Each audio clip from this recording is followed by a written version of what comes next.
morning, dear students. Today we are just going to discuss about the first chapter of chemistry. It is matter. So when we are just going for the matter, anything that occupies space and have mass is called matter. When we are just going for anything, you can just take the example for pen, pencil, book. You can just see that all the things occupies space, and if you are just going to hold those things have at least some mass. So when we are just going for matter, then it means anything that occupies space and have mass is called matter. And when we are just going for the types of matter on the basis of its state, its physical state, then it is of three types. First one is solid, second liquid, and third one is gas. So first of all, we will just discuss about the solid. Solid. When we are just going for the matter, all the matters are made of from some small particles. And when we are just going for the solid, first thing, the solids have definite shape. You can just hold a pen, but you can just not change the shape of a pen. And when we are just going for the solid, it has high density. It is not compressible. We can just heat it, but when we are just going to heat the solid, then it is going to expand very little. And when we are just going for we are just going for the solid, the molecules of the solid are very closely or tightly packed.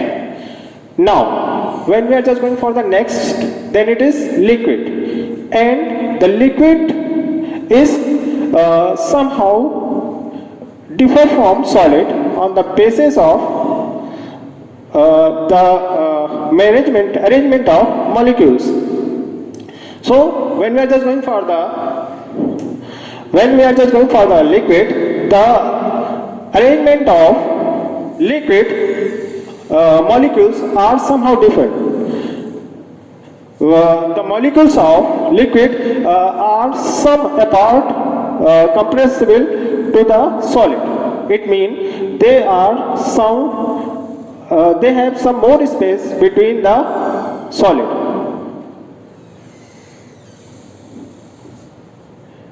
And when we are just going for the liquid have less density than the solid, and they have a tendency of fluidity. Fluidity means the matter that can flow. We can just go for liquid and gas. Those are only the matter, those can flow, and those show the tendency of fluidity, but the solid cannot flow. And when we are just going for the liquid, it have less force of attraction between the molecules of liquid. Now we are just going for the gas. When we are just going for the gas have neither definite shape, neither definite value. It can change the shape and the value regarding the area it is provided. And gases has very less density. They are easily compressible. They expand on heating very highly. The molecules of gas are placed at random position at the sufficient distance. Now, when we are just going for the matter, those are made of some small particles. When we are just going for the matter, we have to just take the kinetic model of matter. Those shows the structure of matter. All the matters are made by some small particles. Those are known as molecules. Those molecules can kept in independent existence. Those molecules are made by atom, and all the matter have their different form of molecules.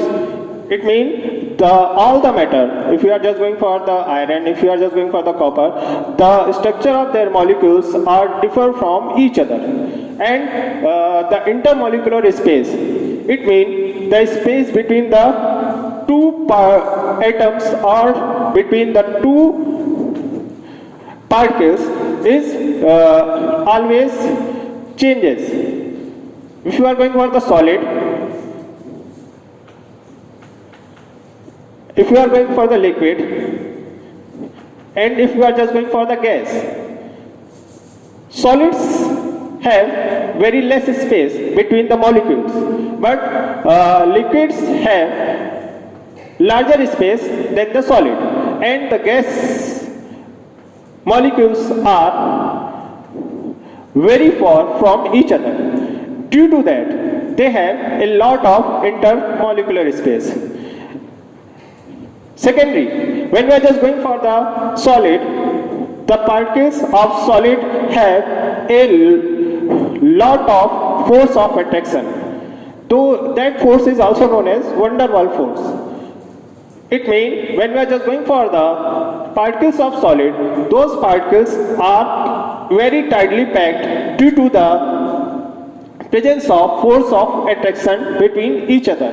The force of attraction is less in liquid and least in solid. Regarding density, the density of the solid is maximum, liquid has moderate, and the gas has least. The molecules of solid, liquid and gas can interchange to each other. It means the matter can change its state from solid to liquid and liquid to gas. We can just see like this: solid, it is here, and liquid, it is here, and gas, it is over here. So when we are just going to interconvert the solid by providing heat into liquid, then it is known as melting, and it is interconversion. It can interconvert from solid to liquid and from liquid to solid. Similarly, the liquid can also change into gas, and gas also change into the liquid. And similarly, the solids, some solids, not all the solids can be changed directly into gas, but there are some solids are there, those can change into gas directly. So, when we are just going for the first one, the conversion of solid into liquid, and again the conversion of liquid into gas, that is due to the changeover of the kinetic energy of molecules. So now we are just going for the changeover or interconversion of solid into liquid, and again liquid into solid. Molecules of solid are very tightly packed due to the presence of force of attraction. That force of attraction keeps them tightly packed, and when we are just going to provide the heat to those particles, those have higher kinetic energy, and they just start expanding their places. Due to that, they are just converted into liquid, and when we are just going to cool those one, that liquid is again going to change into solid.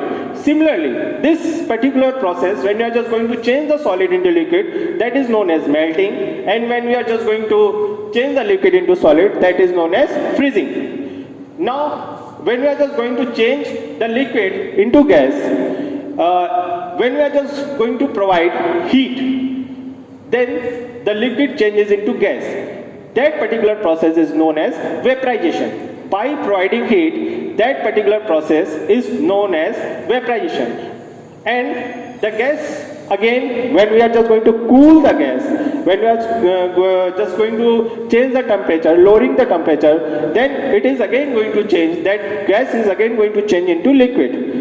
And this all takes place due to the increment in the kinetic energy of the particles, those are present in the liquid and the gas. When we are just increasing the temperature, the kinetic energy is increasing, and when we are just decreasing the temperature, the kinetic energy of particles is decreasing. Due to that, the particles are changing their places and changing their physical states. Now the third one, that particular condition we are just not seeing all the time, but there are some particular substances like camphor, like ammonium chloride. Those solids are directly changes into gas by heating or providing heat. Those substances are known as sublimate, and this process while solid is directly changed into gas is known as sublimation. And when we are just cooling those sublimates, the gas is directly changing into solid. It is not going into the liquid state. That particular process is known as depreciation. And when we are just going for the comparative changeover, these all three, solid, liquid and gas, can interconvert, but these all depend on their kinetic energy. Now the next topic, that is the law of conservation of mass. When we are just going for the mass cannot be created or destroyed. All the time, while a chemical reaction, it remains same. Like I have just given an example of calcium carbonate. When we are just going to heat the calcium carbonate in the mass 100 gram, we are just getting calcium oxide and carbon dioxide. We are having the calcium oxide 56 gram and carbon dioxide 44 grams. The total mass of reactant and the total mass of product remains same in a chemical chain. You can just see over here that the calcium carbonate is having 100 gram of mass, and the total mass of calcium oxide and carbon dioxide is 100 gram. It is representing that the law of conservation of mass. It means the total mass of reactant is 100 gram and the total mass of product is 100 gram. Now you have to just study these topics, and if you have any query, you can just discuss it. Thank you.